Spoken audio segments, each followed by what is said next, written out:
ओम नमो भगवते वासुदेवाय।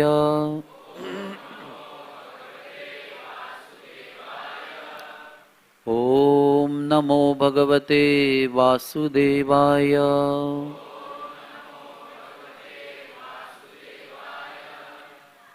ओम नमो भगवते वासुदेवाय।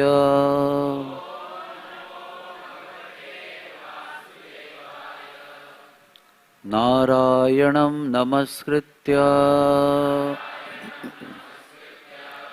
नरं चैव नरोत्तमं देवीं सरस्वतीं व्यासं ततो जयमुदीरयेत्। नष्टप्रायेषु अभद्रेषु नित्यं भागवत सेवया भगवतीरुत्तमश्लोके भक्तिर्भवति नैष्टिकी। कृष्णाय वासुदेवाय देवकी नंदनाय च नंदगोपकुमाराय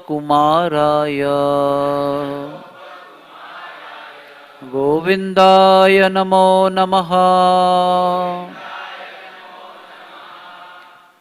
Hare Krishna. Welcome to all of you on this auspicious Sunday of Kartik month, Damodar Mas. Thank you very much for coming. Today we are reading from Srimad Bhagavat, Canto 11, Chapter 14th. Lord Krishna explains the yoga system. Text number 9. Manmaya mohita dhiyaha purushaha purusharshabha Shreyo vadanti anekantam yatha karma yatha ruchi manmaya mohita dhiyaha purushaha purusharshabha Shreyo vadanti anekantam yatha karma yatha ruchi manmaya mohita dhiyaha purushaha purusharshabha Shreyo vadanti anekantam yatha karma yatha ruchi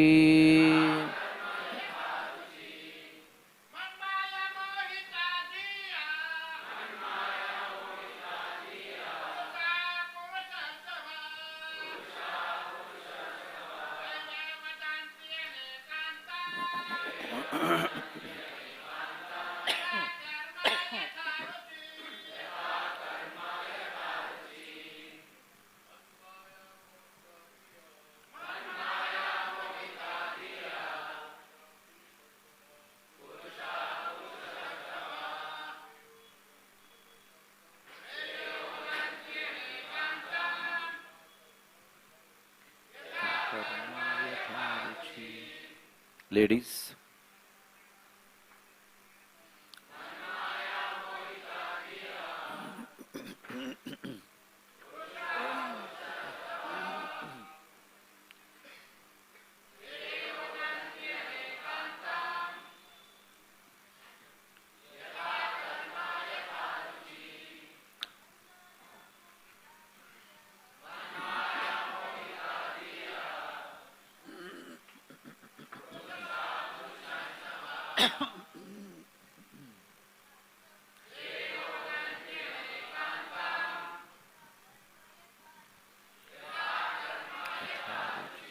Mat Maya by my illusory potency. Mohita, bewildered. Diyaha, those whose intelligence. Purushaha, people. Purusharshabha, O best among men. Shreyaha, what is good for people.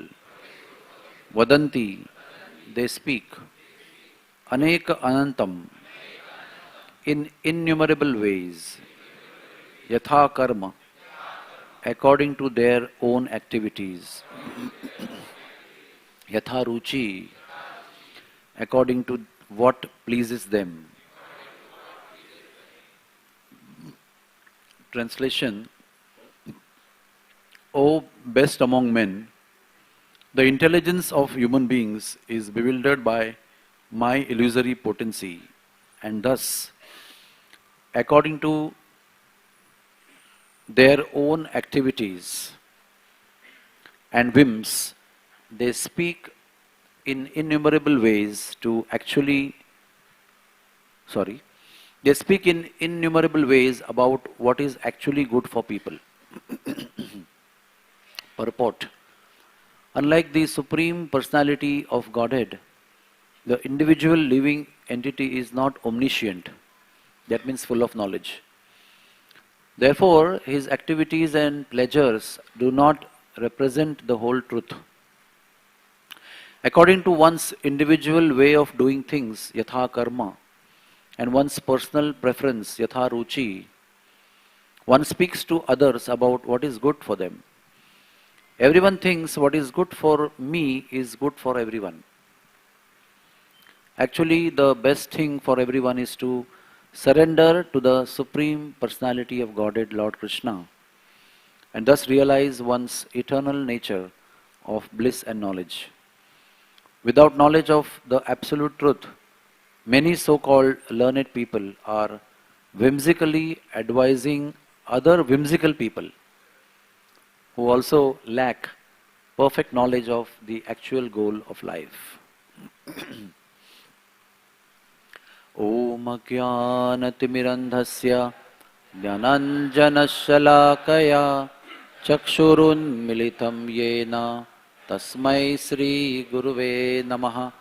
Sri Chaitanya Manobhishtam Stapitam Yena Bhutale Swayam Rupak Kadamayam Dadati Swapadantikam Vandeham Sri Guru Sri Yuta Padakamalam Sri Gurun Vaishnavamscha Shri Rupam Sagrajatam Sahagana Raghunatham Vitam Tam Sajivam Sadvaitam Savadhutam Parijana Sahitam Krishna Chaitanya Devam Shri Radha Krishna Padan Sahagana Lalita Sri Vishakhanvitamscha He Krishna Karuna Sindhu Deenabandhu Jagatpate Gopesha Gopika Kanta Radha Kanta Namostute Tapta Kanchana Gaurangi Radhe Vrindavaneshwari Vrishabhanu Sute Devi Pranamami Hari Priye. Hare Jai Sri Krishna Chaitanya Prabhu Nityananda Shri Advaita Gadadhar Sri Vasadi Gaura Bhakta Vrinda. Hare Krishna Krishna Krishna Hare Hare Hare Rama Rama Rama Hare Hare. Hare Krishna.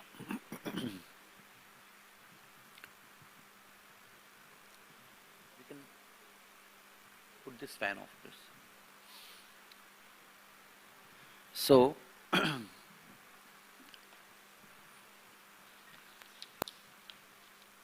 O best among men, the intelligence of human beings is bewildered by my illusory potency, and thus, according to their own activities and whims, they speak in innumerable ways about what is actually good for people.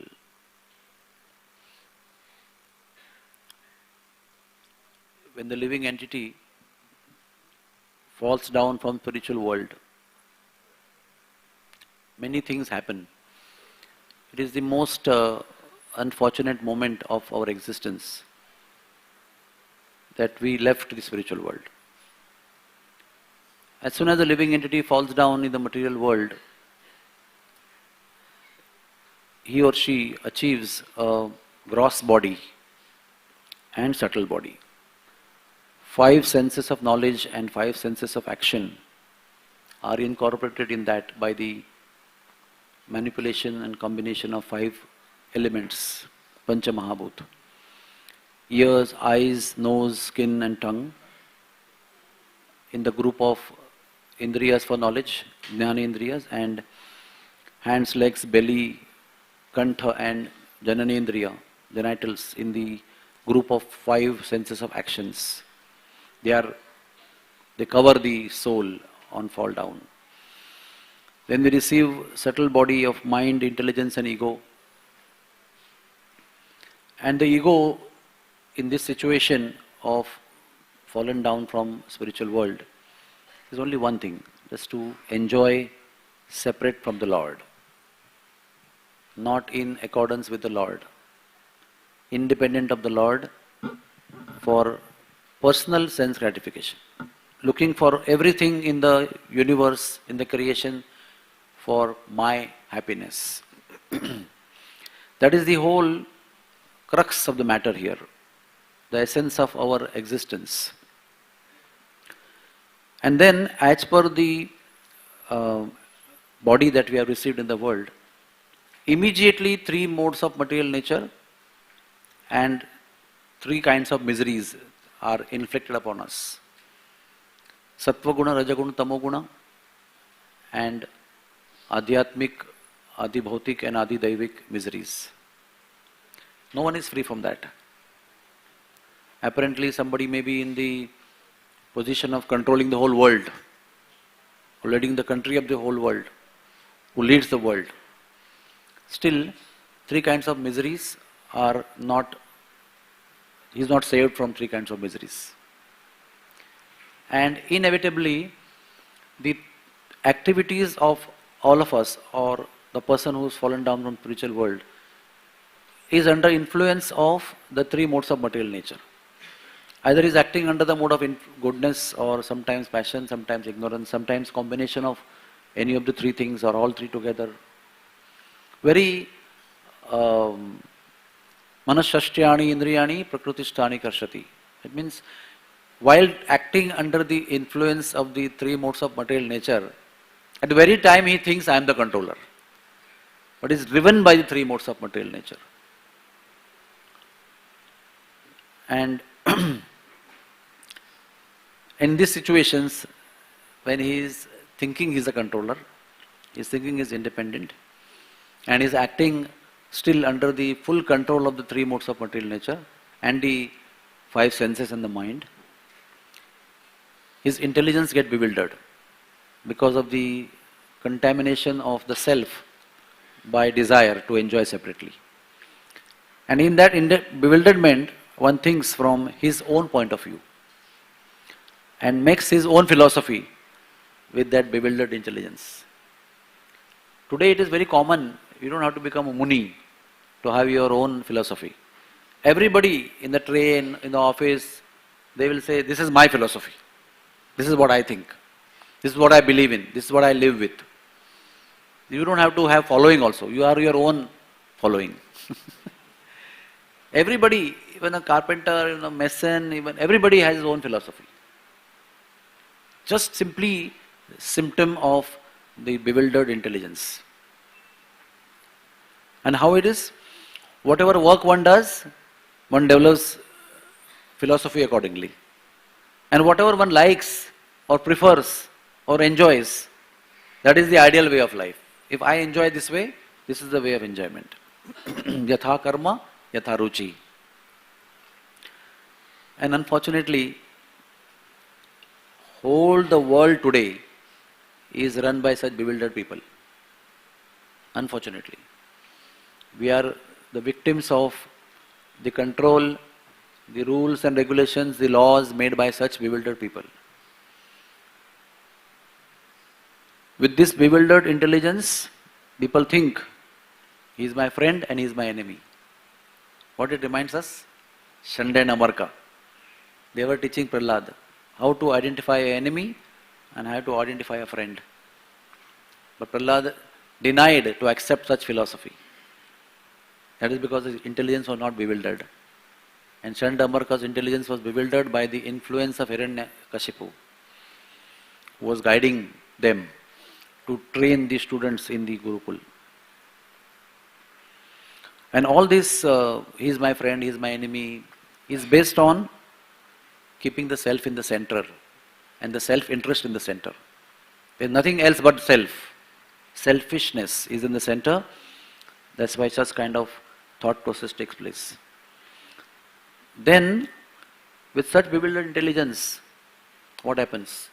People are creating atom bombs, and neutron bombs, and electron bombs, and so many missiles, and so many highly technological items where one can destroy another at thousands of miles away from your position. Everybody is pointing their missiles to each other all over the world. If they desire, with their bewildered intelligence, they can destroy the whole world within few seconds actually.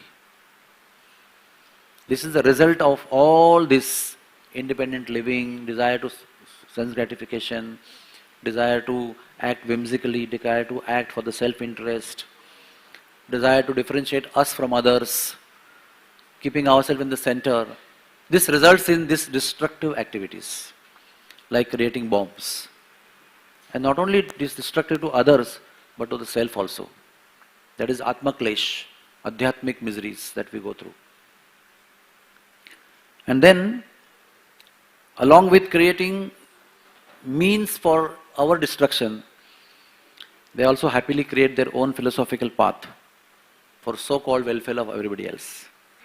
America has their own path of welfare. They feel this is the path of welfare, and everybody in the world must surrender to this path. Otherwise, we will penalize you. This is another symptom of bewildered intelligence. And this degree of bewilderment, very interestingly we should note, the degree of this bewilderment is directly proportional to the lust that we have. The desire, the intensity that we have to enjoy the world, to that degree we are more or less bewildered. There are so many examples. We have Ravan, very highly intelligent, highly born in a Brahminical family, in the dynasty of sages like Pulatsa Muni, Pulaha Muni, his uncle, Father Pulatsa Muni, and so many great souls, but completely inflicted by lust, which means not only women, but everything that is beautiful in the world, enjoyable in the world, should be enjoyed by me only. I am the sole proprietor of all those objects of enjoyment. So may it be Rambha, may it be Vedavati, may it be Sita, may it be anybody, it has to be mine. And what did he do? With that intelligence he devised a plan, how to kidnap Sita. Looks very intelligent plan, but intelligent plan inflicted by the bewildered intelligence because of lust, leading to self-destruction and the destruction of whole dynasty in the end. In the beginning, it's very highly intelligent plan. And there are so many more examples. We have many examples of Indra, who's constantly worried about what's happening on the earth, because he's too attached to his position and influence and power that he has. And anybody does tapasya on earth is simply bewildered, confused, enamored by the desire to suppress them. So he sends Menaka, he sends Ramba, he sends so many people to distract them, to disturb them. Some people succumb, some people don't succumb. But there's a constant effort going on. You are in the heavens, the King of Heavens. All the facilities are for you. but still one is worried. It may be taken away from me. I may lose it. Then what will happen to me? Like some people asked Prabhupada, when Prabhupada told you have to give up meat eating, illicit sex, intoxication, gambling. So they said, then what do I do then? What is remaining for me to do? So like that, when the kingdom of heavenly planets will go away from me, what do I do? What is left in my life? And that is pushing to do so many things which are illegal or illegitimate, illogical also.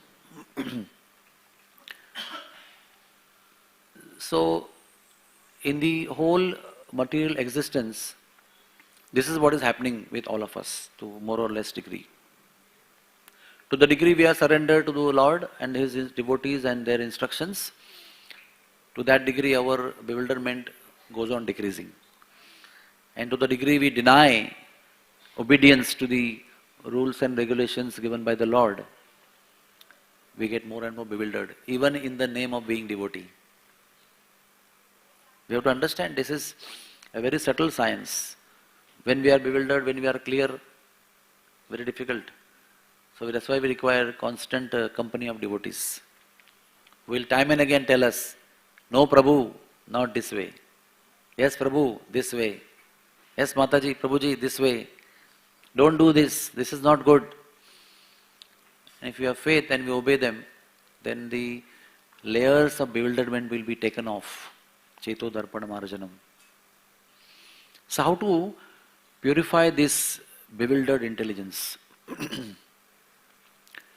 If you read Krishna book, and when Prabhupada is describing the appearance of Krishna, in that he is describing in Krishna book very beautifully how to purify various things. So in that he writes, intelligence can be purified by accepting divine knowledge with faith. When Mahatma Gandhi said, Mohandas Karamchand Gandhi, that I bathe my intelligence daily with the verses of Bhagavad Gita. Now why are you required to bathe intelligence? Because it's dirty. Definitely. Why we bathe every day? Because we become dirty. Very logical, very simple to understand. So Mahatma Gandhi is humbly accepting that the intelligence is contaminated. And we need to clean it every day. Because every day the three modes of material nature are pushing you to act in a particular way, pushing you in one direction. So daily contamination, daily purification. When daily contamination is decreased compared to daily purification, then purification prevails and we get more and more pure. If daily contamination is higher than the process of purification, then impurity prevails. Our life is going in that direction. You can see, even in the life of Brahma, such a elevated personality, the first citizen of the whole universe, the first one to be bestowed upon with highest of intelligence, divided in 4 brains, watching 4 directions of the universe. It's not an ordinary personality. In those 4 brains, complete standard operating procedures are there for the whole universe, for the floating planetary systems, for all the kinds of living entities. But when he is born, even with all that infrastructure of intelligence, he is born in darkness. And what is the darkness? That is darkness of ignorance. So with all that most superfine of all intelligence, he is still bewildered because he doesn't know what to do. And how that problem is solved? Very significant to note. Tene Brahma Rudaya Adi Kavaye Muyyanti Yat Suraya. The first verse of Srimad Bhagavatam, it is mentioned that when Brahma was thus bewildered, Sri Krishna had to infuse knowledge in his heart directly. Like when there is hypoglycemia, very, very low sugar, we give high concentrated sugar intravenously, straight in the blood. And immediately the unconscious man becomes conscious. Like that, instant infusion of divine knowledge was given in a very compact manner in the heart of Brahma, which led to immediate realization. There was no processing of the knowledge. There's no activity based on the knowledge. Immediately that knowledge, by the mercy of the Lord, was converted into realization. And then what is the difference after that? Brahmaji came to know every single thing that needs to be known and that needs to be realized. And see, the first thing he did with the first day of his services, he started performing tapasya. And he performed that tapasya for 60,000 years in a very austere way. And what was the aim of the tapasya? Right before he began his services to Krishna, which is in the mode of passion in the form of creation. What is the purpose of tapasya? To receive the dust of the lotus feet of Krishna, the cowherd boys and the cowherd girls and the Brijvasis. Because when he got that knowledge infused in his heart, what he realized, that the ultimate goal of life is to receive the mercy of these great devotees of the Lord. And the way of receiving that mercy is to attain the dust of the lotus feet. In a very casual way, not in a forceful way also. So he performed 60,000 long years of tapasya. And there was no response. So he started his services, and 17,28,000 years is Satyuga. The last 60,000 years, again he performed tapasya. With the same purpose, which is not fulfilled in the beginning. The same purpose, more intensely, to achieve the lotus feet of Radha, Krishna and Gopis and Gwal Bals. And at the end of 120,000 years of tapasya, Sri Krishna gave darshan to him and asked him, what do you want? And he said, I want to achieve dust of your lotus feet. So Krishna said, Vrishabhanu Puram Gatva, please go to Barsana and become a stone there.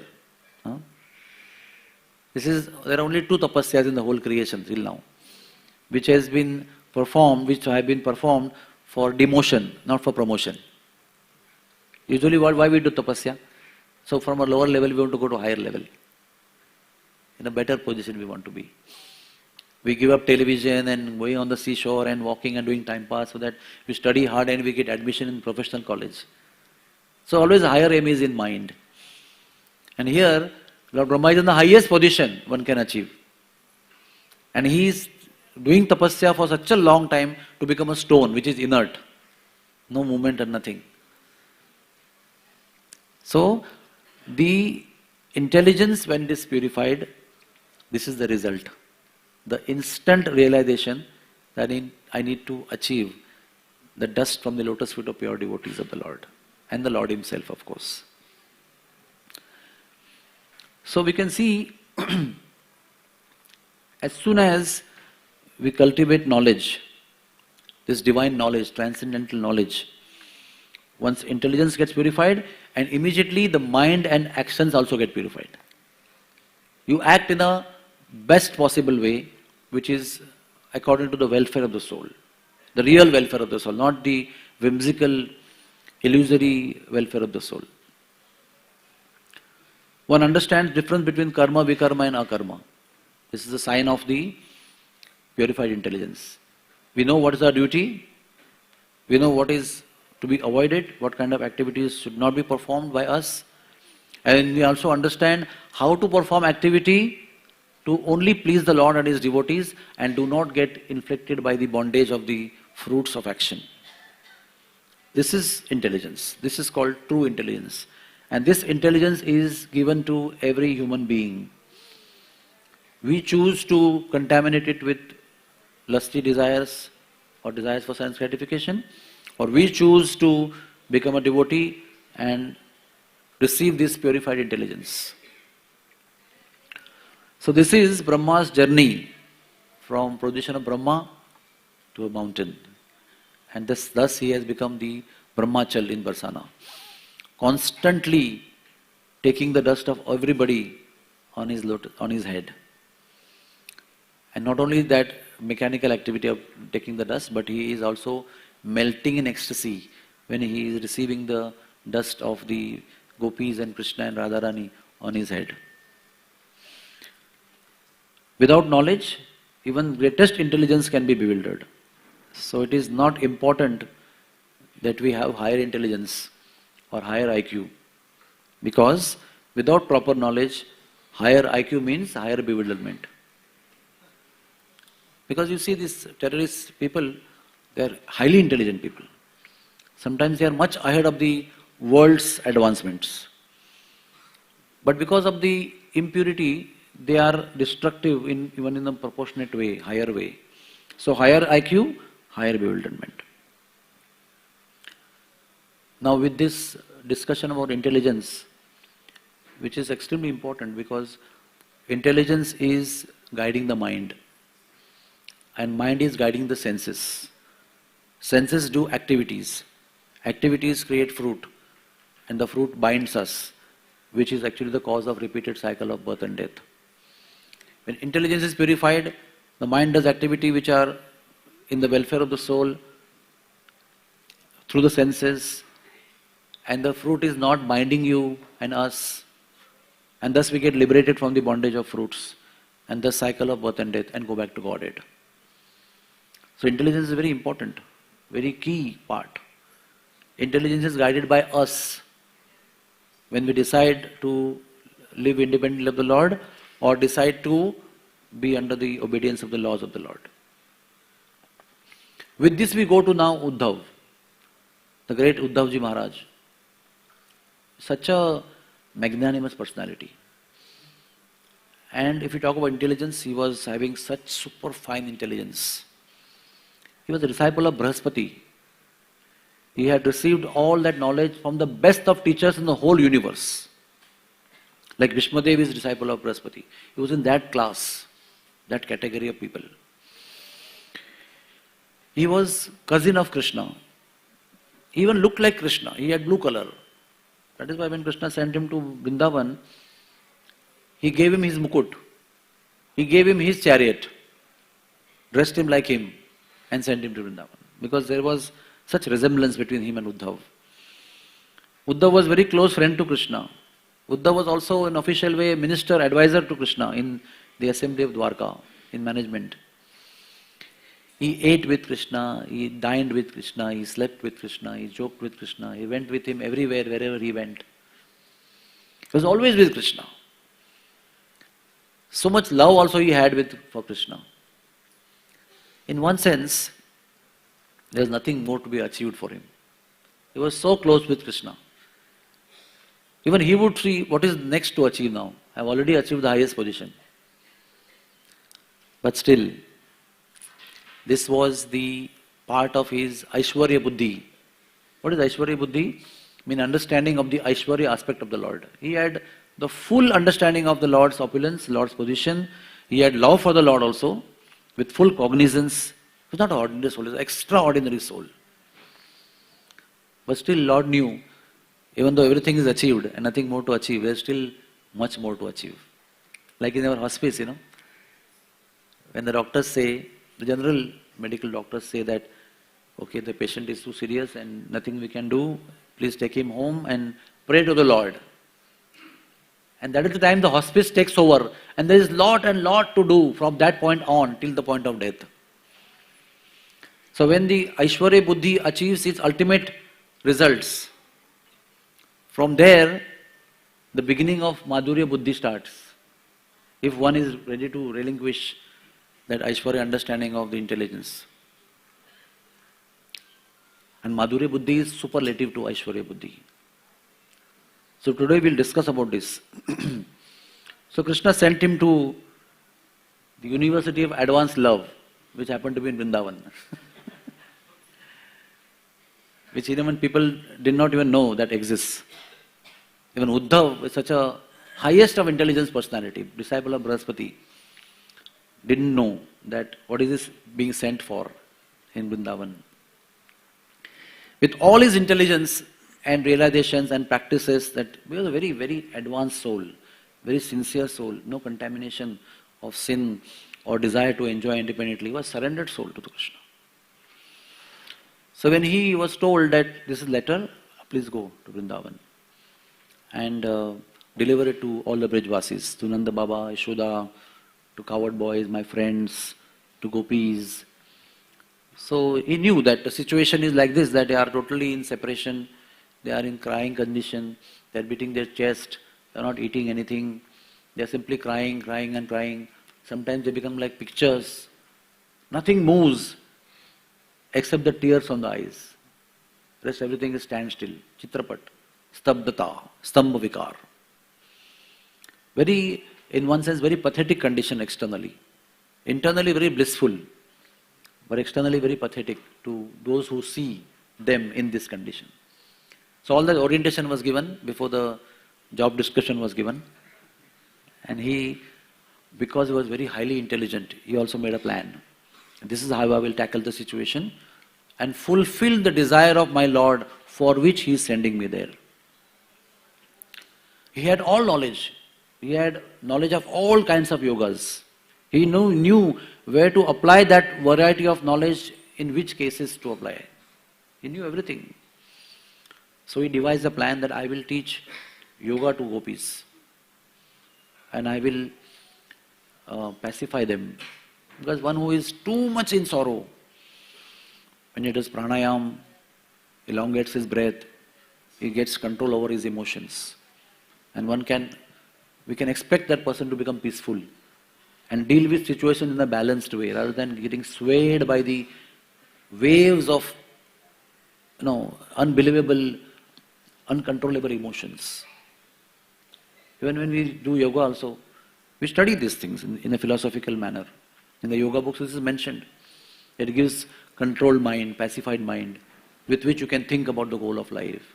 First come to level of tranquility. So he thought, I will teach them Ashtanga Yoga, because they need tranquility now, for which I am being sent. And he entered Vrindavan, and the first thing he saw, that the gopis were performing yoga. The first very darshan was, at the banks of Jamuna, all the gopis are sitting like this, closed eyes. So he felt, good, they already have some orientation of yoga. So my training will be much easier. I don't have to teach them ABC. So he went to them and asked, so what are you meditating on?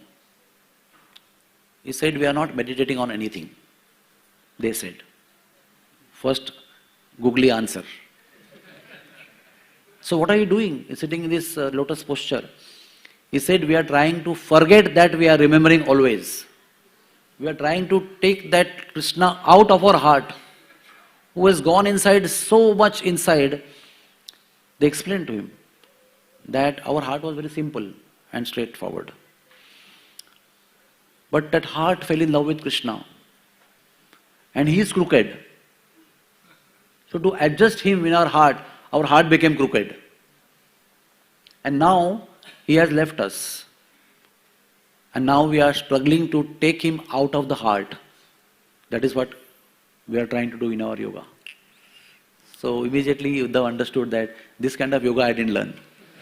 I only learned yoga where the Krishna who is not being remembered by us, we don't remember him regularly, with great efforts and yam and niyam and asana and pranayam and dhyan, dharana, pratyahar, samadhi, with these processes we try to put ourselves in one place in concentration and bring Sri Krishna into our meditation. And he comes and goes and comes and goes and comes and goes, he slips away, and we again try to bring him, again try to bring our mind, preach our mind. This kind of processes I have learned in detail, but I have not learned the reverse process. So in our cricket language we say he was there only stumped. There only. So first statement, first entry, first interaction, first confrontation itself he failed. He lost his confidence. And he was bewildered. Now what is happening? His Aishwarya Buddhi is getting bewildered. He has come with full intelligence which is aligned with Krishna. But now itself is getting bewildered. Whose job is that? The previous job of bewildering a contaminated intelligence is job of Mahamaya. The external energy of the Lord, which bewilders everybody and keeps them trapped under her three modes of material nature and beats them with Trividitap. And this is Yogamaya, the internal potency of the Lord. As soon as one enters Vrindavan, Krishna is going to start bewildering the Aishwarya Buddhi of devotee. What he does when he gives anybody entrance in Vrindavan, It takes away the knowledge, Aishwarya Gyan of Krishna. That he is Supreme Lord, he is all powerful, he is full of 6 opulences, he is the creator, he is the universe maintainer, he is the destroyer, he has 64 gunas in unlimited quantity, and he is all knower and all doer, everything, he is the doer of everything, all that knowledge Krishna steals. So this bewilderment is beginning. This is the beginning of Uddhava's journey from Aishwarya Buddhi to Madhurya Buddhi. And then he went ahead. When he went ahead, he wanted to meet Yashoda and Nanda Maharaj. And he asked the address, where they stay. So Brijvasi is told that, you see these 2 rivers? You go by their side. They are coming from the mountain. You go by their side and you will reach the home of Nanda Maharaj. Amazing address, right? He climbed up the mountain across the banks of these 2 rivers. Then he came to know that these 2 rivers are coming from Nanda Bhavan. Then he entered Nanda Bhavan and he saw that Nanda Baba and Yashoda are crying, and from by their tears these rivers were formed. So another bewilderment. How can one have such emotions that can form rivers of tears? Which is, city intelligence cannot understand this. Now we also cry, somebody dies, we cry, half an hour, 1 hour, wipe our tears, take bath and go to our work. Even the closest one also cannot cry for few days, Don't have the capacity also to express our tears of sorrow also in this material world. We are so shallow people, even in emotions, although we appear to be emotional, we only are emotional for selfish losses or gain, not for real feelings of sorrow, genuine for somebody. So how does one behave when one's intelligence is bewildered by Yogmaya? You can see Yashoda Mai and Nanda Maharaj, they are also bewildered by what is happening to us. Why Sri Krishna has gone away? What wrong we did? Did we chastise him too much in the way of training him? Were we too harsh with him when we were raising him as a baby? Did we offend him while we were trying to train him in good etiquettes? Did we punish him harder than what it was required? Something has gone wrong. That's why we are in this condition today. Why is he not coming? He told he'll come day after tomorrow. Immediately after 2 days he will come. And years and years and years have passed and he is not coming.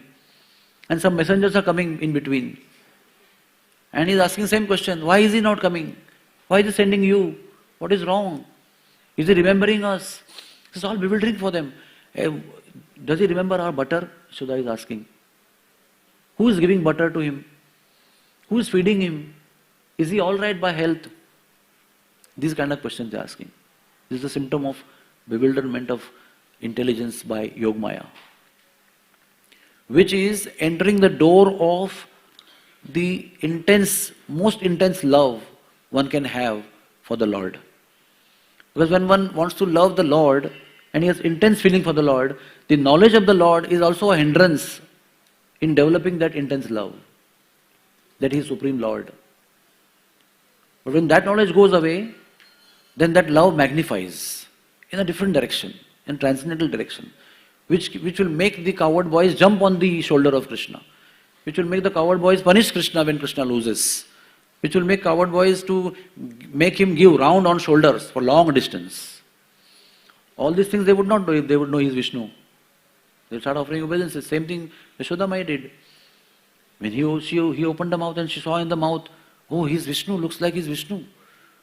So immediately, the scolding mood went away, started offering prayers. And Krishna didn't like it. He closed his mouth, he smiled and she forgot everything. That means the knowledge that Krishna gave for a while, he stole it again. So he thought, she's going back from me, going away from me.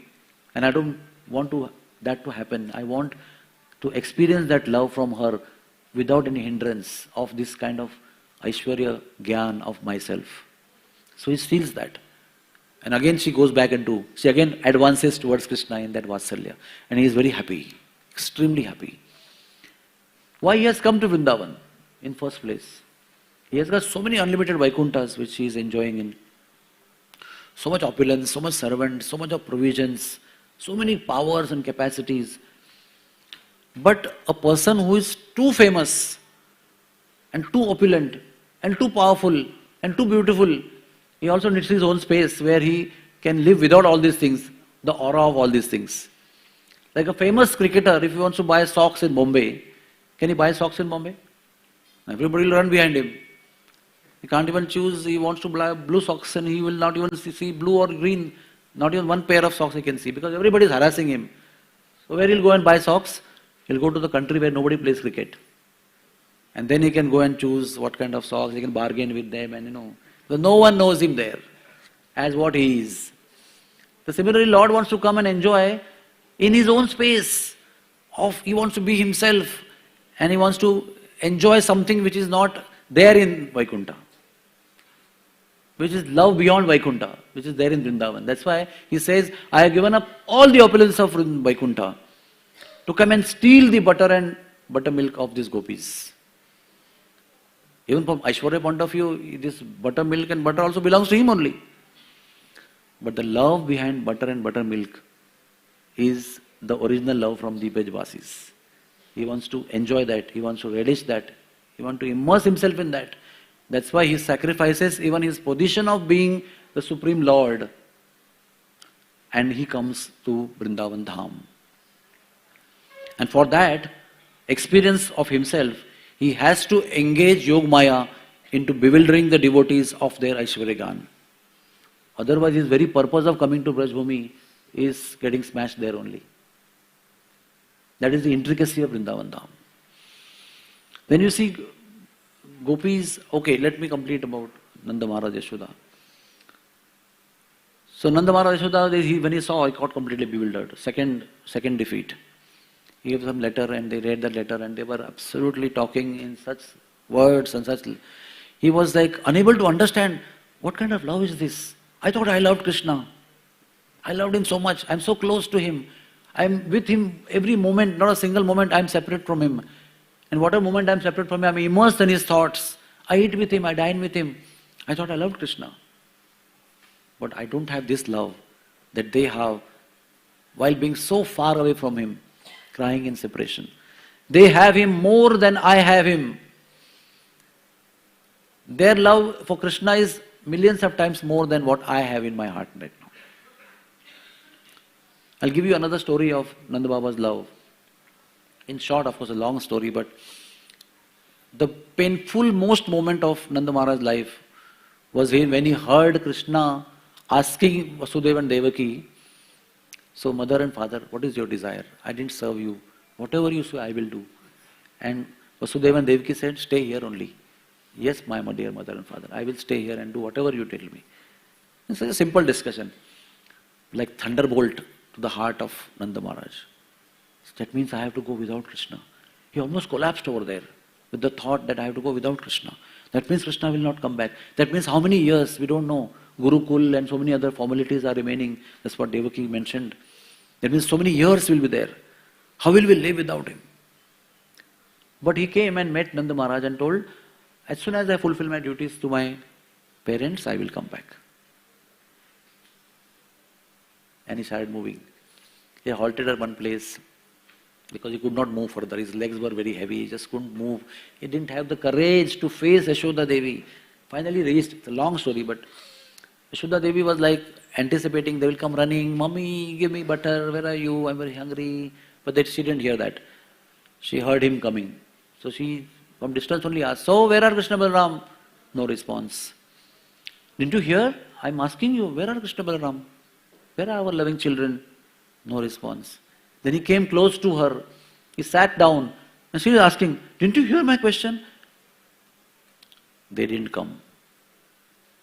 Then she started laughing. Oh, don't joke with me. Anyway, 2 days have passed. I am not slept enough in the night, in the memory. Don't please joke with me like this. It's a very harsh joke. Please tell me where they are. He said, they didn't come back. And then she actually realized that they have not come back. And she started using bad words for, of course, there's a progressive development of variety of emotions. I'm coming straight to the final one. So she denied, she didn't believe, Then she started believing. As soon as she started believing, she started questioning, how did you come back? How can you come back like this? And this started going on and on. In Rupa Goswami explains in Nectar of Devotion that there is something called as love in anger. It goes on intensifying. And finally she said, you don't have any love for Krishna Balaram. Look at Dasharath Maharaj. He died in separation from Lord Ram. He couldn't bear the separation. He left his body. He gave up his body. You don't have an iota of love with Dasharath Maharaj had. And the climax was further than that. He said, you should have died there only, instead of coming from this without him. I would have appreciated that you left your body. And you see Nanda Maharaj's personality. He is very coolly, deep in grief, tolerating all the statements which are so painful actually to hear, about himself only. And very patiently he let her ventilate all her emotions, whatever and finally she collapsed with this height of emotions. Then she was revived. And then Nanda Maharaj began speaking. And Nanda Maharaj said, Yashoda, I could have also died. It was not so difficult. I felt like dying on the spot when I heard he is not coming back. But Yashoda, he told me in the end of conversation with his real mother and father, Devaki and Vasudeva, that he will come back. And when he will come back and he will not see me, then what will he go through? So Yashoda, it is very easy to die, and we would die also, but we both need to be alive in whatever condition of life. That is our service to Krishna. This is the love of Nanda Maharaj. And Uddhava was getting bewildered with this kind of situation which they are in. And then he met gopis. And what is the sign of this bewildered intelligence, which is spiritual intelligence bewildered by Yogamaya? It is not logical to prepare every single day for the hope of Krishna's arrival. Is it not true? And 1 day, 2 days, 1 week, 15 days, it's all right. Every day your enthusiasm will go on decreasing and waning. But they did this for almost 112 years, every single day, which from any external point of view appears too foolish actually. Too foolish, too illogical, and to the extent that we will feel that they are mad people actually. They have gone mad. They need psychiatric assistance. Because someone is not going to come. Like for example, someone's husband died, suppose. We see these cases in the hospital. And the wife becomes totally mad actually because of separation. In that illusion, she thinks that he is going to come back. One day he'll come back. I'll get a message and I'll have to go on to receive him in the airport. And I will one day have him. She is in that illusory world, hoping against hope that he will come. So what the psychiatrist does? He try to counsel, no, he's not going to come. You have to accept the truth. Come out of denial. Come in acceptance. This is how they deal with the situation. So from this understanding, from external worldly understanding, they were mad actually. And there was not one mad person. There were millions of mad people living in the Vrindavan Dham. They were all appearing to be crazy, doing crazy activities. Every day preparing heaps of materials, food materials, and dressing themselves. Every day hoping that today evening he will come. It's overdue. He said only 2 days, but it's overdue like anything. Maybe today he will come. And in the middle of the night he will not come still. Then they will break all the garlands, break all the jewelry, break all the food, crush the food and destroy it and keep beating their chest and lie on the ground a whole night. Again when the sun rises in the morning, they will start preparing for the next day. What kind of life is this? Their knowledge of sanity is totally stolen by Krishna. And in that platform, Krishna is offering themselves in the heart, in the bhava expansion.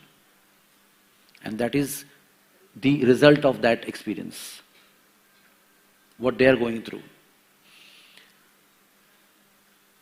So, this is called Premamayi Buddhi.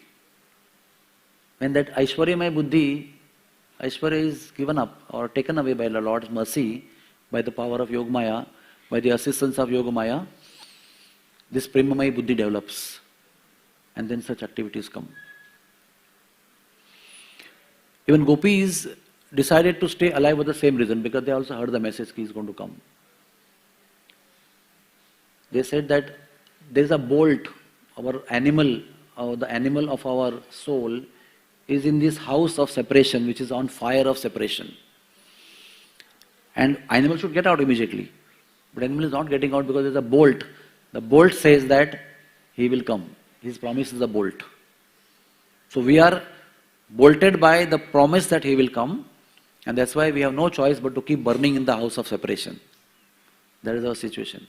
But the decision is firm that we will live. Even our life is as good as death, as good as fully destruction is there. But still, we'll keep our soul in this dying body, or a burning body, or getting destroyed body. That determination is the sign of Premamay Buddhi. When the intelligence is fully saturated with love, then such kind of decisions and activity are done by the Brajvasis. Then we see Lota Baba, who is sitting in the end of Govardhan. That day was his turn of sponsoring the feast from his house. And he saw Krishna going with Akrura. He said, "Where are you going? Today is my turn, my food is coming from home." He said, "I'll come day after tomorrow. And that day we will enjoy your feast." He said, "I will sit here only. I will not eat, I will not sleep, I will not drink, I will not do any single thing but sit here and wait for you." He said, "Okay, don't worry, I will come." And Krishna didn't come only. For 112 years. Then he came after 112 years. We sat there all those years. Logically, you get up and go after some time. And then serve him whenever he comes. But he'll do. Sridhama also did the same thing. Lord Krishna met Sridhama at Bhandirvat. There's another Bansivat there, where Krishna played flute and called gopis to dance. So near Bhandirvat, Sridhama, the elder brother of Radharani, the topmost of all Gopas in Samavayaska Gopa group, most dear by the blessings of Narad Muni, was blessed by Narad Muni that you will become the most dear, equally aged Samavayaska Gopa. And he was in so much tears, rivers of tears are flowing. He said, "Krishna, you are going." He said, "Don't worry, Sridhama, I'll come back." And he also stood there only. So everything appears so illogical from our city intelligent point of view. But this is all very logical and very normal, because everybody was in the same mood in Vrindavan Dham. Now, Uddhav understood that this is a very different thing. All his plans immediately cancelled there only.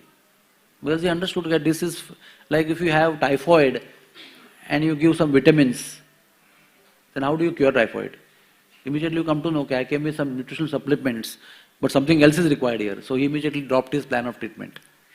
And now he is wondering, I have come on a mission, I have delivered letters to Nanda Baba and I have delivered letters to gopis, and gopis also, the way they behaved with him and Uddhav Kyari. You know, in the session, he is just sitting on the Vyasasana, because he has come from Mathura. He has come from Krishna's side. So they give all respect to him with great honor. And then the gopis started speaking. Some were remembering him, some were cursing him, some were using bad words, some were glorifying him, some were dancing, some were crying, some were laughing. All kinds of emotions they were doing, as if they were completely mad girls actually. But because of this initial experiences, he understood they are not mad actually. They have something which is exponential, unbelievable, illogical in them, which I don't have an understanding of. So he was trying to understand what is all this thing, and he was like completely overwhelmed. And then he understood that how to pacify these ladies now. But he saw with his now becoming bewildered intelligence from Aishwarya to Prem, he's getting the education now, he's getting inducted into that. He understood that what would be the best way to pacify these ladies. I must find out with my given intelligence. And he saw that when they talk about Krishna, they become happy. Even in their intense, painful condition, which is unbearable to even see the way they are lamenting. But when they talk about Krishna and his pastimes, because they were describing to him, This is where we did this. This is where we did with this place. That place we had this. Oh, Uddhav, you are telling us to learn yoga. But we have met the Parabrahma which you are talking about, which you are asking us to meditate on. We have played with him. We danced with him. We went in forest with him, in seclusion, in togetherness, in kunja and nikunjas. How can we meditate on him? We have played with him. What you are talking about, that personality. So there is no question of meditating on Parabrahma. The Parabrahma was with us. So he understood that the only way to pacify them is to make them keep speaking about Krishna. So they said, okay, we'll take you to the places where whatever we did with him. And there was a Adbhut Braj Yatra, which never took place again. What happens usually? There is one Dham Darshak, and there are many Yatris, right? One Dham Darshak will take you to one place and many places, and he will describe the glory of that place and pastimes of that place, the message of that place, and he'll take you to the next place. So essentially there is one Dham Darshak and many Shrotas. It can be 764, it can be 894, it can be 1000 as per the Yatra management. But essentially one speaker is there. But this was the Adbhut Yatra, that there were millions of Dham Darshaks and one Yatri was there. One Yatri was Uddhav, who was listening, and everybody had to say so many things about one place, what they did. Because everybody had her own angle of that particular lila which took place. And it was different than the previous one. So he had to hear everybody. And it went on for 6 months. The whole Braj, Uddhav did yatra with gopis. And everywhere gopis told what we did with him here. And he saw that they were becoming happy and somehow they were getting pacified, for which I have come here. So he didn't speak a word. And they kept on speaking and speaking. Sometimes they enacted dramas. Sometimes they emoted whatever happened. They actually went through the whole experience again to the memory of the Lord. Again a lesson for us that we may be in too much of misery.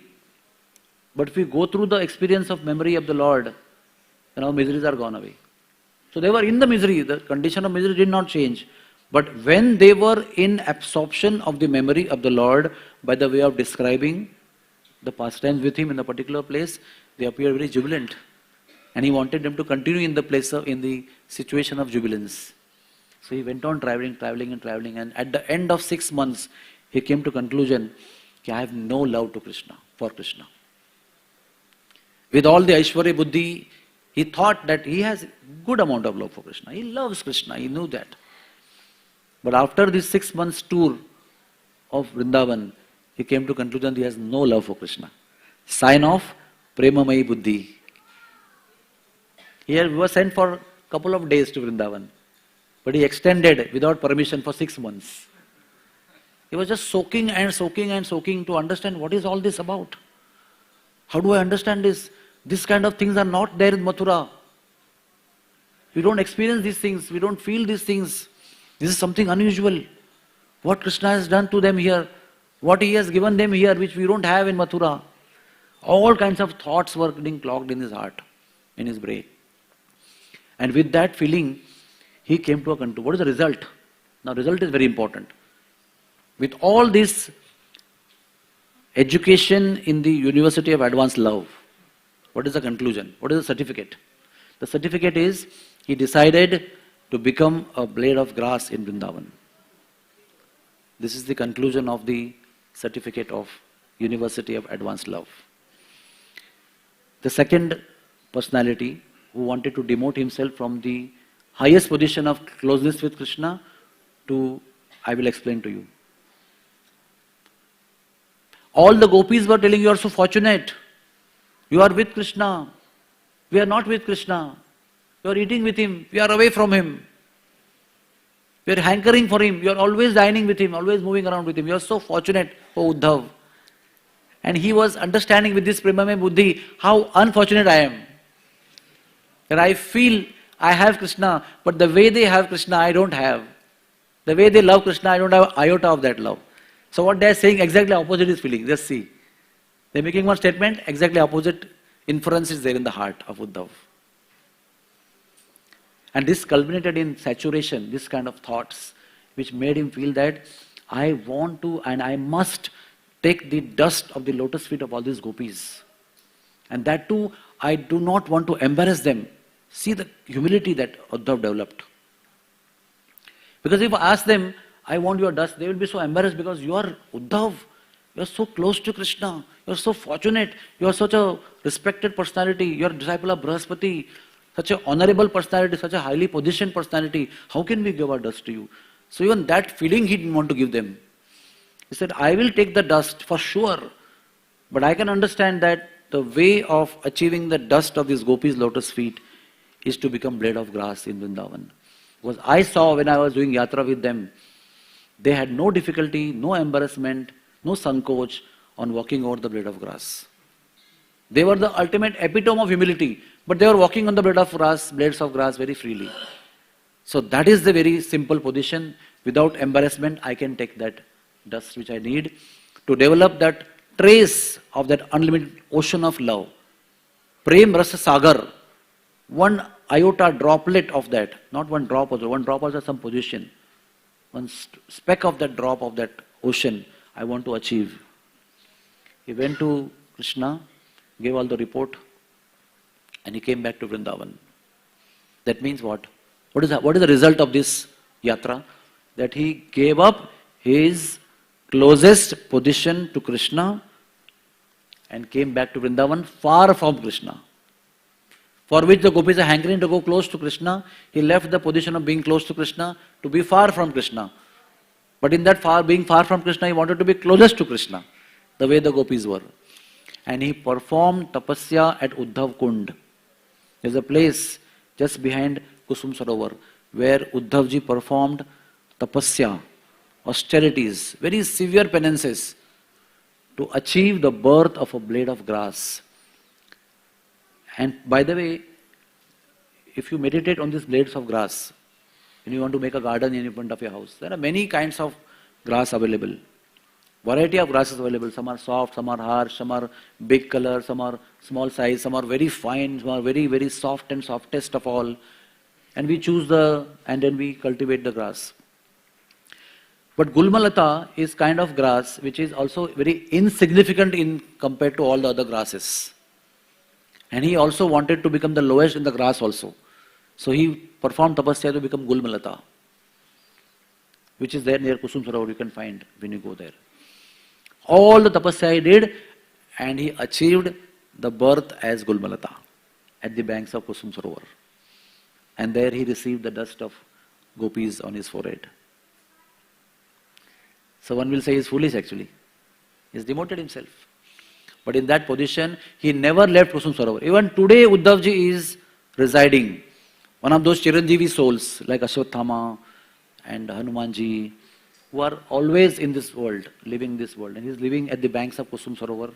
Very, very wonderful place, where he's exhibiting now, in that time, that then developed Premamai Buddhi. And consistently he is now not interested in developing Aishwarya Buddhi again. And he is trying to maintain his Prema Buddhi constantly. He will like to remain under the influence of Yogmaya in Vrindavan so that he can develop that love. He may forget everything about Aishwarya of the Lord, but he wants that love. So this Aishwarya also is a temptation to know, have knowledge. We could be very proud of knowledge also. But that is a step. When you give up that, then the realm of love begins. And for that, such kind of intelligence is required. Divine intelligence means one gives up his own plan and works for Krishna's satisfaction even at the cost of suffering. Not only when there is happiness and we go according to Krishna's plan. I give up my plan, I go with Krishna's plan. It's so much happy condition. But most of the times when you do that, there's a lot of pain which comes as a test. Helping you to go deeper in the realm of love, in the realm of realization, in the realm of intense feeling for Krishna. And look at the benefit of that Prema Buddhi that he had and he cultivated. He wanted to go with Krishna actually. What we read in 11th canto. He's meeting Krishna. Krishna, I can see that you are going. I can see that you are doing your final pastimes. I want to go with you, my Lord. I cannot stay here.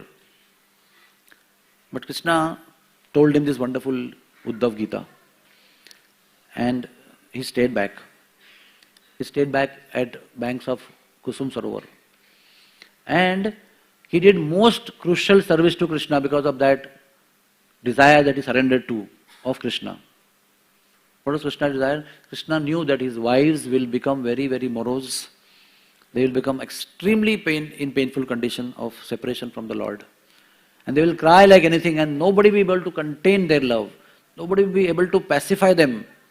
But they were such exalted ladies. They were wives of Krishna. They were queens. You need to have a person higher than the queens to counsel the queens and to pacify them. So he knew. So he already instructed before going to leaving this world. He instructed Parikshit Maharaj and Vajranab. Parikshit Maharaj, the administrative head of the world, and Vajranam as the king of Braj. He told them, please take my wives to Vrindavan. So they took their wives, Krishna's grieving, crying wives to Vrindavan. They met Yamuna. And Yamuna also happens to be co-wife, but she was very jubilant and happy. So they were wondering, how you are our co-wife and you are not having any sorrow? So she said, I am the only Brajvasini wife of Krishna. And our understanding is totally different. By the mercy of Radharani, whether we are with Krishna or not with Krishna, we are still with Krishna all the time, always blissful, internally, externally. Do you don't understand the secret? Please go to Kusum Sarovar. There Uddhavji will explain to you the secret of how these contradictory things exist simultaneously in Vrindavan Dham. So they were taken to Kusum Sarovar. There the queens of Krishna were told that if you do Sankirtan of the holy names of the Lord, Uddhavji will appear in the form of human being from the form of Gulmalata. So imagine the queens of Krishna performing Sankirtan of the holy name. Hare Krishna, Krishna Krishna, Hare Hare, Hare Ram, Ram Ram, Hare Hare. When 16,108 wives of Krishna performed such beautiful, loving, melodious, filled with intense love, such kind of kirtan they performed, Uddhavji appeared. And all the queens were taken by Uddhav to the banks of Kusum Sarovar. And Uddhavji narrated them Srimad Bhagavatam for 30 days. And the first verse, only when he spoke, all the miseries of separation of the queens of Krishna mitigated, vanquished totally. What is the meaning behind it? The Srimad Bhagavatam is Sri Krishna himself. The sound of Srimad Bhagavatam is direct association with Sri Krishna himself. They were crying because Sri Krishna's Sanidhya association was not there, and as soon as they heard the sound of Bhagavatam, they felt that they were with Krishna. So they immediately were pacified. And they didn't have any time limit like Parikshit Maharaj, 7 days. So Uddhavji took all the time in the world to beautifully explain the Srimad Bhagavatam over 30 days. And you can imagine Uddhava being Kathakar, narrating his experiences. He's already been in Vrindavan. He has experienced the ultimate level of love, experienced that gopis had. He has witnessed by his own eyes. And he knew all scriptures. He's anyway disciple of Brahaspati. So everything that was required, he had. And he was the right Kathavyas that time. And he gave continuous experience of presence of Krishna to all the queens of Krishna. 10th canto, he made them see themselves interacting with Krishna. And by the time 12th canto ended, they merged in the form of their own divine forms, which they saw in the Katha. Because the Katha was not like audio. It was audio-visual. They were seeing everything, what was being narrated. Because who was narrating? Uddhavji was narrating. Such love, such realization, such intense feelings. So he made them actually go through the whole lifetime of Krishna, whole charitra of Krishna, which was described in 89 chapters. And at the end of 12th canto of Bhagavatam, they merged in the original forms and went back to Godhead. So he did great service because he had the opportunity to develop Prema Buddhi, giving up Aishwarya Buddhi. He could do a great service to Krishna, very, very crucial, because Krishna had to make everybody leave his Yadav, the Sena, his family, Brajvasis, because Brajvasis he had taken before only. In the name of killing Dantavakra, he had come to Mathura, he killed Dantavakra and he immediately went to Vrindavan. That time the gopis were the summit of their separation. They would be dying very soon. That time he met everybody and took en masse everybody back to Godhead, went to Dwarka. Then Yadav Sena they disappeared. Then Krishna disappeared. Then what was remaining was the queens. And Uddhavji could do that great service, crucial service. So, Uddhav desired to go back with Krishna, but he stayed back and he helped to deliver Krishna's wives. So we began from speaking with intelligence, our discussion. What we need is this intelligence. Sometimes in our professional language we say this is as emotional intelligence, in our EQ. But it's a very narrow and limited concept that we have in our professional world. This is real emotional intelligence. To dovetail worldly knowledge, knowledge of scriptures, knowledge of reality, the truth that is Supreme Lord, about everything the Lord has, and to dovetail love in that, not allowing the Aishwarya of knowledge to disturb the love also, keeping everybody in the same place, everything in this own place, and at the same time keeping love at the highest summit, and conduct life accordingly. This is very high level. And all the Brajvasis are very naturally living on that platform. There is no effort for them. There is no tapasya for them to come to this stage. This is very natural. That is why they are in Braj. That is why they are in Vrindavan. And on this auspicious day, one of the days, today is our day of Kartik. Today is Ekadashi, very auspicious day, most powerful day also, which gives us Kartik benefits in hundreds of times and Ekadashi benefits also hundreds of times of that. We should pray to the Lord to give us, we should beg to the Lord to give us this intelligence, which will not make us proud, but which will give us love for the Lord, and which will give us a possibility of acting according to that love without contaminating it with knowledge. Knowledge is required, but not necessarily, not unnecessary knowledge which will hinder our loving predisposition to the Lord. We should pray because these things are not achievable by any sadhana or any process. These things are achievable only by kripa, only by mercy. And we all are beggars of mercy. And we should beg for that. And if only Radharani and Gopinathji, they are convinced one fine day and they understand our sentiment, they may bestow upon us that love. And that love is ultimate perfection of life, for which we all are here. Otherwise there is no other, any worthy purpose for which we are here.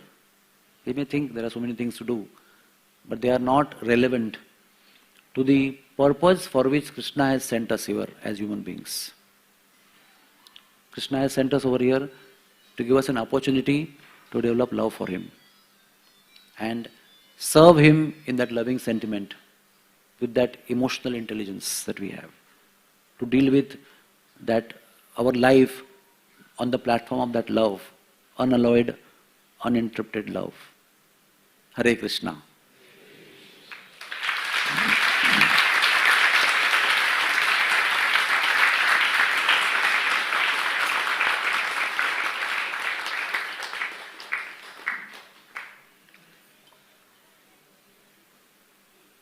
Are there any questions?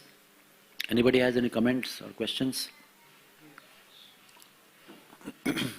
Yes. Hari Bol.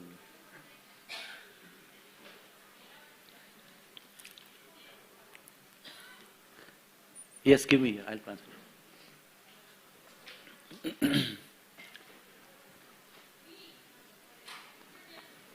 Hare Krishna, Vishwarup Prabhu, thank you for a very beautiful and very heart-touching lecture about this buddhi. what to speak of Prema Buddhi, even Aishwarya Buddhi we don't have. We are trying to somehow develop, some mood of serving the Lord, but the overwhelming power of Maya is so strong that it's a daily struggle to somehow come back to Krishna consciousness. In Kali Yuga, it's a very strong influence, and we allow also to some extent because of our own personal conditioning and weaknesses. So, while when we hear such beautiful lectures, it transports us to that platform, but then quickly our consciousness comes back to the low level that it is. So, how can we aspire? What is the aspiration we should have that we can somehow come to this level? Maybe not this lifetime, maybe in some lifetime, but how do we develop that aspiration and how do we sustain it? The one word answer to this is Guru Mukha Padma Vakya Chittete Koriya Aikya. If we, yes, our condition is very hopeless condition actually, compared to what we discussed today. But in this hopeless condition also there is a hope that our Guru's instruction, if we take it to our heart and make it the only goal of our life, then all this is possible. We should not think that what has been told to us in variety of classes by Acharyas, Vishwanath Chakra Thakur and other Rupa Goswami and Prabhupada are all impractical, frustrating situations that we are just told but we will never get it. We are describing a fruit to you but which you will never get it. It's not a kind of mental jargon to frustrate people and make them slaves. But all these things what our Acharya has spoken, they are all possible. And they all have achieved this. Narad Muni also tells very clearly, I served the Bhakti Vedantas. That's why today I am Narad Muni. I was Dasi Putra and today I am Narad Muni. So time and again, so many Acharyas have explained the secret. The secret is association of sincere souls and following their instructions. Amongst them, Sri Gurudev is the highest of all. And you may ask me further question that I am doing that, trying to do that, but still I feel hopeless. The answer is just keep doing it. Keep doing it, keep doing it, and keep doing it. Without deviation, without getting disturbed, without getting discouraged, just keep doing it. The only hope for us is that I try myself 100% to continue to do so. And my 100% may be very insignificant and puny. Nobody will notice also. That much, my 100% is so insignificant. Doesn't matter. If it is 100% of mine, Krishna will look at it because he is very merciful. He is very merciful. When a child is trying to attempt to put a cloth on a hanger, when you see a child attempting, impossible to reach that hanger, but you will lift the child and let him put on the hanger, right? So the higher powers, the Sri Krishna's mercy, is one good thing is there about the mercy of the Lord is that it doesn't differentiate between insignificant and significant. Indra and Indra Gopa. Wherever there is 100% offering, Sri Krishna's mercy reaches there. And much more than that is Radhanath's mercy. So we pray to her. Keep begging constantly, sincerely. Then we don't say this lifetime only, next lifetime. Whenever we are yours, my Lord. Mat prana nathastu sa eva naparaha. I am yours, my Lord. You do whatever you want with me. Take me, don't take me. But I will keep myself there only where I want to keep myself. Hare Krishna. Any other question is there? Shri Uddhav Ji Maharaj ki, Shri Vrindavan Dham ki, Grantaraj Srimad Bhagavatam ki. Thank you very much. Hare Krishna. Hare Krishna. Hare Krishna. The Journey of Self-Discovery course in our temple is going to be held between 16 to 18 November and 23rd to 25th November. 7 to 9 and speaker is His Grace Shivram Prabhu. For the further details, please see the notice board below. Hare Krishna.